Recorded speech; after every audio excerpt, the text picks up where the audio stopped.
ఒకప్పుడు మేము 7 మంది అన్నదమ్ములో ఒక సిస్టర్, 2-3 రాత్రికి ఇంటికి వచ్చినా రాకపోయినా మా అమ్మకి ఏదో పిల్లగాడు రేపు వస్తాడులే అనుకునేది.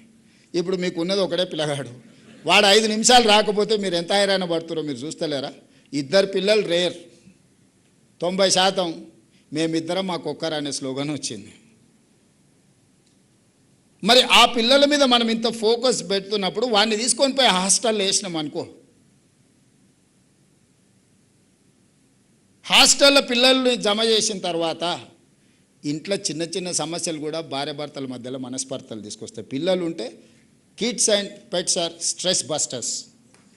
పిల్లలు మానసికంగా మనల్ని ఉత్తేజపరుస్తారు.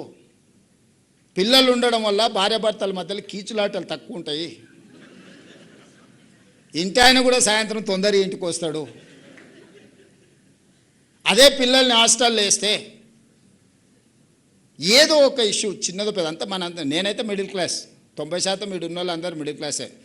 సూపర్ రిచ్ ఉన్న వాళ్ళ కిడ్స్ పేరెంట్స్ గురించి నాకు తెలియదు, కానీ మిడిల్ క్లాస్లో ఏముంటుంది మనకి? ఇంటికి వస్తే ఏదో చిన్నది టీవీ ఆన్ చేయలేదనో, ఆన్ చేసిరానో, ఏదో అడుగు ఇచ్చిరానో, ఇయ్యలేదనో, అక్కలు ఈటీవో మాటీవో అని అంటే మనం ఏదో స్పోర్ట్స్ పెట్టమనో లేకపోతే సినిమా పెట్టమనో, ఇంతనే చెప్పారు. భార్యాభర్తల మధ్యలో 90% ఇవే ఉంటాయి. మీరు చూడండి, మీరు ఇంటికి పోయి రాసుకోండి ఒక నెల మొత్తం ఎందుకు కొట్లాడారు.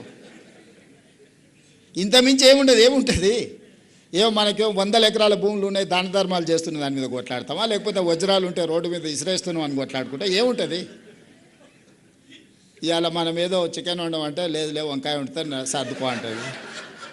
నేనేదో చికెన్ తినాలంటే ఆదివారం నువ్వు వంకాయ వండుతా అంటావు అంటే, ఆమె అంటే కోడి లేదు పోయి తేవాలంటే కష్టం, ఇంట్లో వంకాయ వండి పెడతా అంటుంది. ఇదే పెద్ద సమస్యకు దారితీస్తుంది. ఇవన్నీ కూడా మధ్యతరగతిలో ఉండే చిన్న చిన్న. ఈ సమయంలో పిల్లలు మనతో ఉంటే వీటన్నిటిని కూడా తగ్గించుకోవచ్చు.